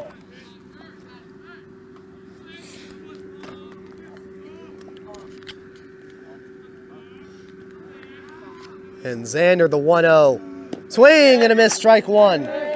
Xander had a pretty good 7th inning, very similar to what we saw back on Wednesday. 4 balls, 10 strikes, and 14 pitches. No runs, no hits, no errors, nobody left on for a total of 1 run, 5 hits, 2 errors, and 10 runners left on. The 1-1 pitch outside, ball 2. Or the 2 ball and 1 strike count. And the 2-1 by Xander. Ground ball, this one barely getting fouled. The first baseman, Will Wentz, running for that one. And Xander now ahead of the count again, 2 balls and 2 strikes.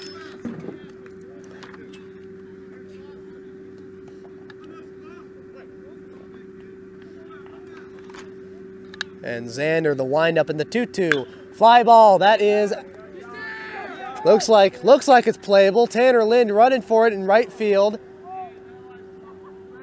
And is not able to make the catch. As it's still a 2-ball and 2-strike count. It stays in the field. It doesn't go over the fence. Just Tanner Lind wasn't able to make the catch in foul territory. Alec Ibachuan still warming up. In the bullpen for the Vikings.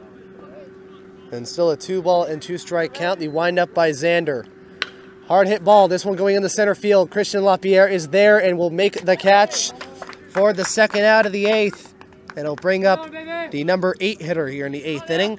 Brett Sylvie. He is 0 for 2 with a sacrifice bunt back in the 6th. That moved Connor Spom in the 2nd.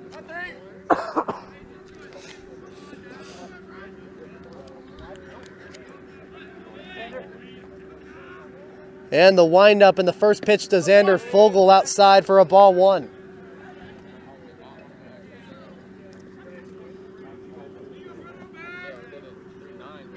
And Xander Fogel has been using the outside part of the strike zone to his advantage. The 1-0 pitch, a strike 1 looking.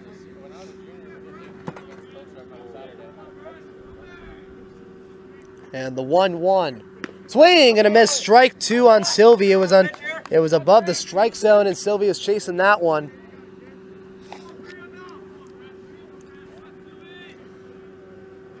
And Xander ahead of the count, the 1-2 pitch. Swing and a miss, strike 3.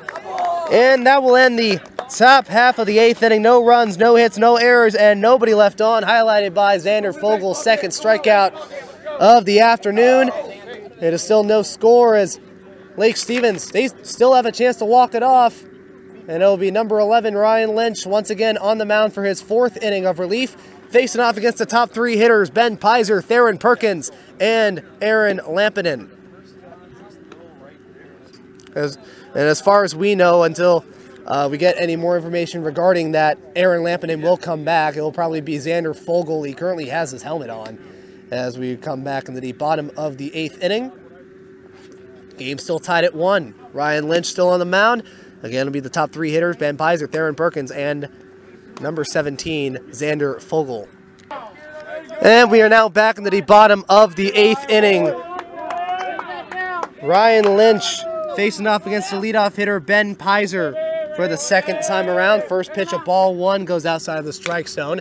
A chopper, this one getting into the glove of the second baseman, Morgan Granich, and a nice diving play in short right field to end the early threat in the bottom of the 8th inning. Brings up the number 2 hitter, Theron Perkins, who is 0 for 3 with a strikeout, ground out, and fly out in that order in the 1st inning, 3rd inning, and 5th inning. Hey, right here, 6 on there. Have some fun. I'm out. And the first pitch by Ryan Lynch, inside ball 1. Ryan Lynch had a pretty good 7th inning, 6 balls for 9 strikes for 15 pitches, for a total of 10 balls, 29 strikes, and 39 pitches. And the 1-0 pitch, swing and a missed, strike 1. For a total of no runs, no hits, no errors, nobody left on, for a total of 1 run, 5 hits, no errors, 5 runners left on. And this will be a foul ball as it will hit off the bat, and it will hit in foul territory as Ryan Lynch is now ahead of the count, 1 ball and 2 strikes.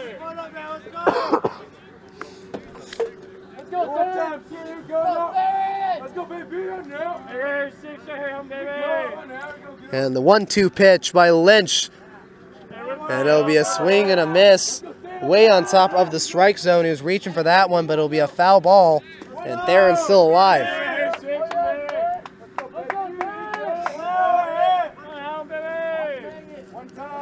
And the 1-2 upstairs, ball 2.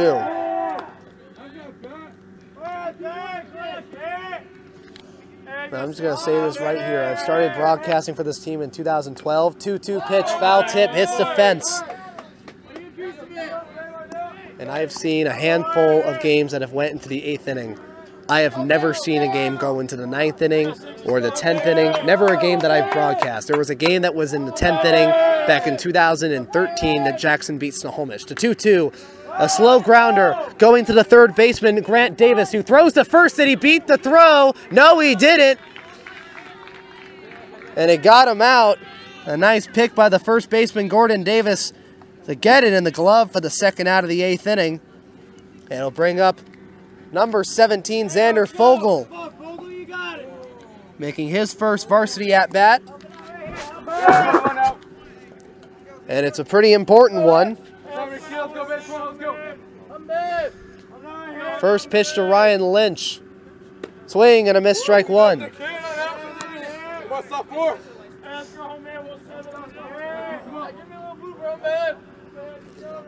And the 0-1.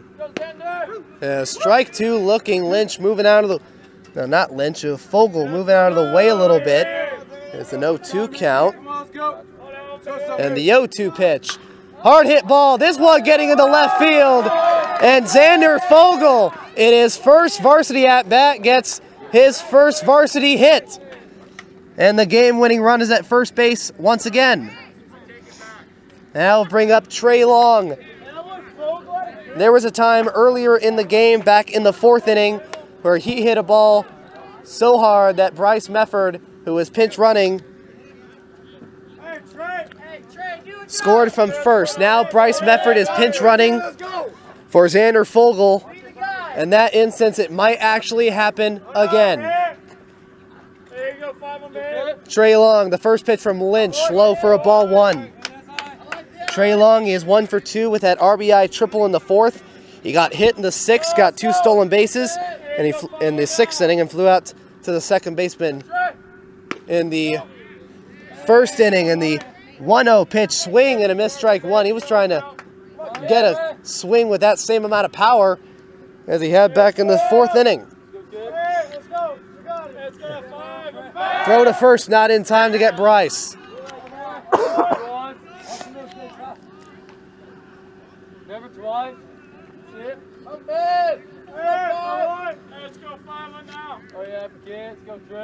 And Lynch, the 1-1. Fly ball, that is out for a foul.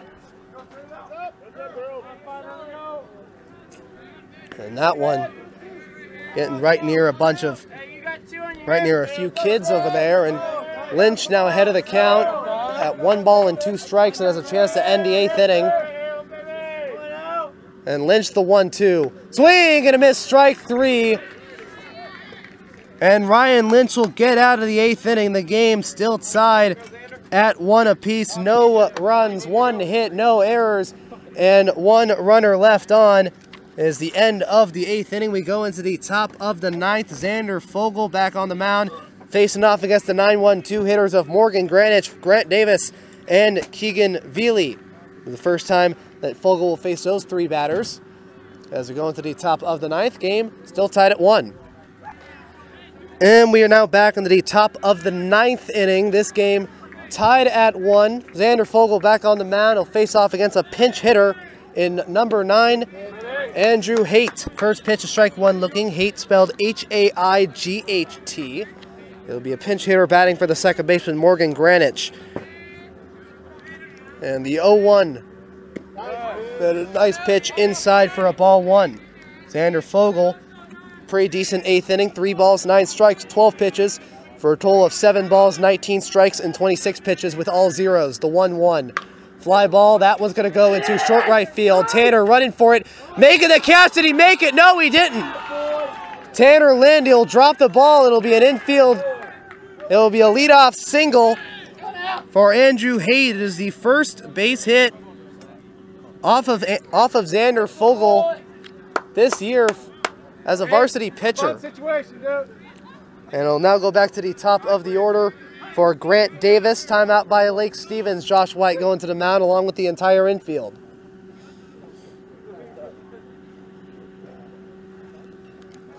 Looks like Monroe, they're going to have to try a bunt situation here to try and advance the runner. Yeah, this is the first time. I've been doing this since 2012. The first time that a game has gone farther than 8 innings. So this is a fairly interesting experience. Again, there was a playoff game back when Snohomish used to be in 4A. It was between Jackson and Snohomish in the first round of the 2013 first round of the 4A playoffs, where Jackson beat Snohomish by the score of was it 10-6, something like that, in 10 innings. There were games I've heard that were in 11 innings.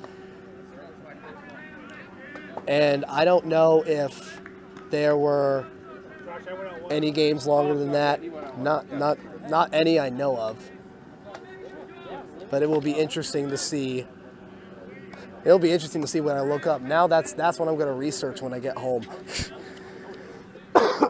Is if there's any games longer than 11 that have happened in the past few years in Washington State. First pitch to Grant Davis, ball 1.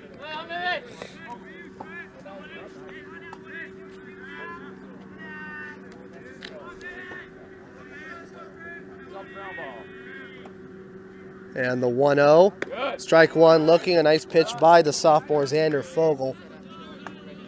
He pitched an inning and 2/3 here. And now he has pitched 2+. Pretty interesting and daunting task for a sophomore in his first 2 games. The 1-1 ground ball. This one getting the Miller. Backhanded grab to second, to first, and it's a double play ball. And Lake Stevens immediately gets out of the threat. It's a nice barehanded, not nice barehanded, it's a backhanded grab by Braden Miller. Tosses it to Hunter Zalesko at shortstop, who throws it to first to Will Wentz. And it'll be a routine 4-6-3 double play to get the first 2 outs in the top of the 9th inning. And it'll bring up the number 2 hitter, Keegan Veely. He is 0 for 2. The first pitch by Xander Fogel, outside, ball 1.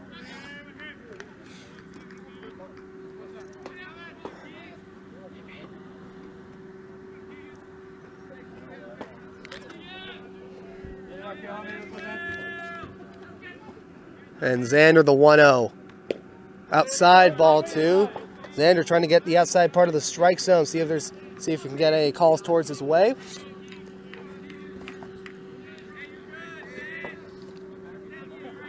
And Fogel already getting the sign from Trey Long, a strike 1 looking.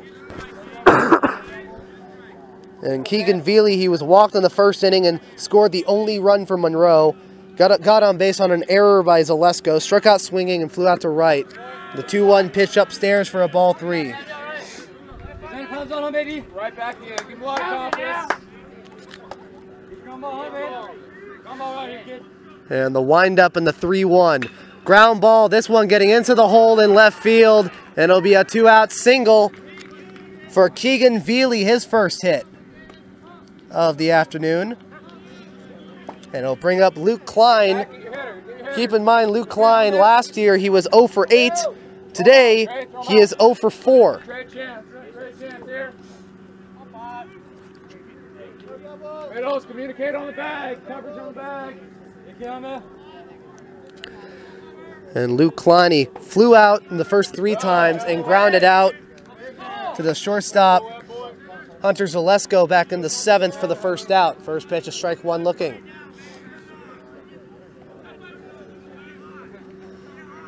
And the 0-1 pitch. Upstairs, ball 1. Trey Long looking over at first to see if Keegan Veely if it takes you to your left, you can go the short way. is not confident about his throwing ability. But he clearly doesn't know. Runner goes. Nope, he goes back to first. Yep, he took the safe route. He went back to first base. Slow yourself down. Your pace, baby. Your pace.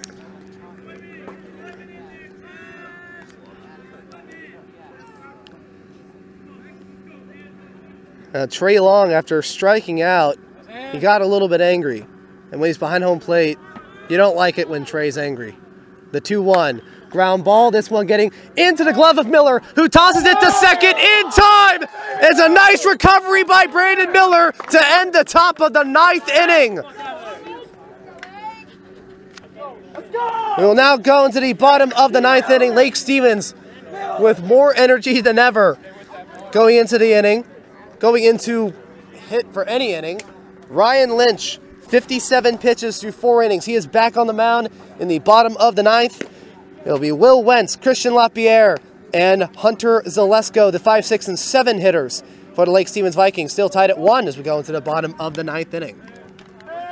And we are now back. It's the bottom of the 9th inning. Game still tied at 1. Ryan Lynch still on the mound. He'll be facing off against Will Wentz. First pitch, a swing and a miss, strike one. Will Wentz, he is 0 for 3. He struck out twice and flew out once. The 0-1. Swing and a miss, strike two. And Ryan Lynch had a pretty decent 8th inning. 4 balls, 12 strikes for 16 pitches. 14 balls, 41 strikes for 57 pitches. And the 0-2 pitch, it'll be a foul ball. Will barely getting that one. Otherwise, it would have been a strike 3. And Will still alive in the at-bat. And that 8th inning, it was no runs on 1 hit, no errors, and 1 runner left on. For a total of 1 run, 6 hits, no errors, and 6 runners left on.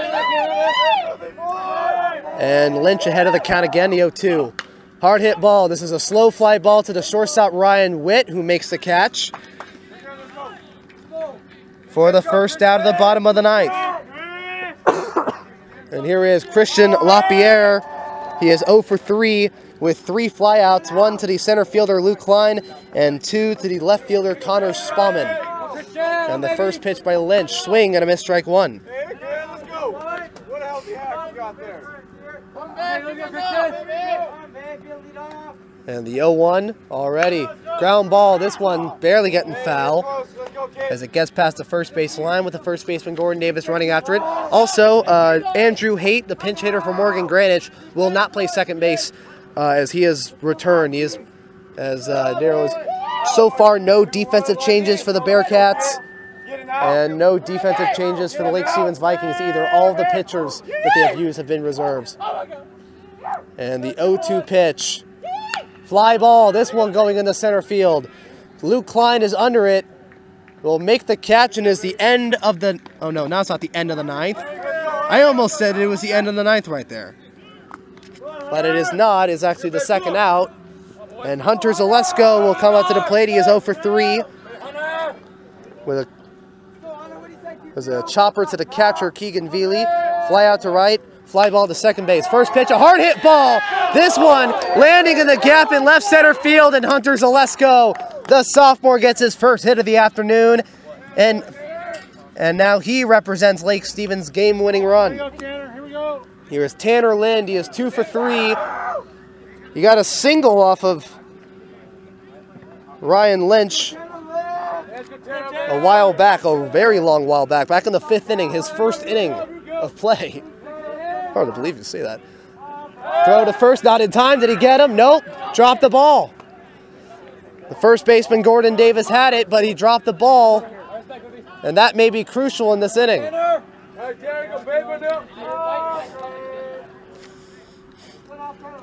Throw to first, not in time. The second baseman, Morgan Greenwich, he is reacting to every play is happening. Hunter Zalesko could not be paying attention to anything more right now. First pitch upstairs, ball 1 to Tanner. And so far, ever since Ryan Lynch has been on the mound, guys at first better beware, because this guy, the fastest throw from the mound to first we've seen so far. Nope, he's caught in the rundown. Hunter throwing it to the second baseman. Hunter throwing to first is not in time. Hunter stays at first base. And this game could not get any more suspenseful. The first baseman, Gordon Davis, throwing it, almost getting over the head of the shortstop, Ryan Witt, and it gives Hunter the opportunity to get to first safely. That is close. That is very close. This game could not get any more suspenseful as it is. The 1-0. Upstairs, ball 2. And I think this is where experience comes to play for Ryan Lynch. Even though he has thrown 25 2/3 innings, he's only a freshman. This might get to him mentally. The 2-0 pitch. Strike 1 looking. This one hitting the outside part of the strike zone.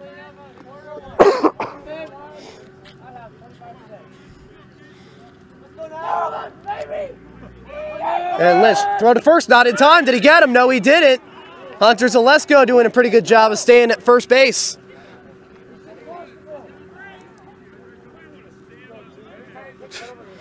Two balls and 1 strike, Lynch to Tanner Lind. And the pitch, outside, ball 3.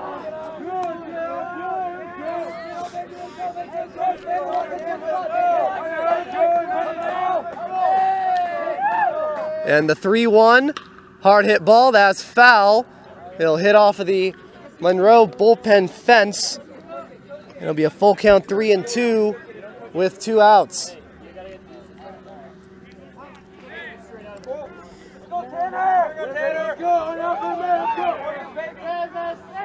And Ryan Lynch, the payoff pitch. Fly ball, that's foul, goes over the fence.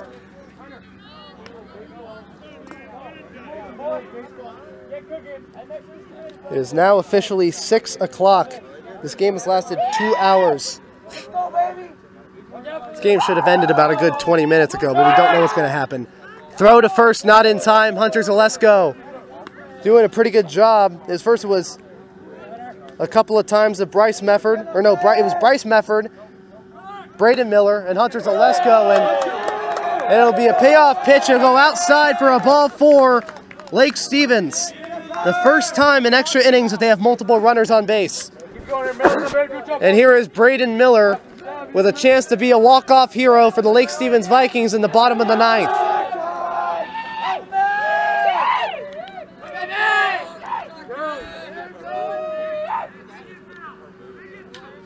Ryan Lynch getting the sign from the catcher, Keegan Veely. The first pitch, upstairs, ball 1.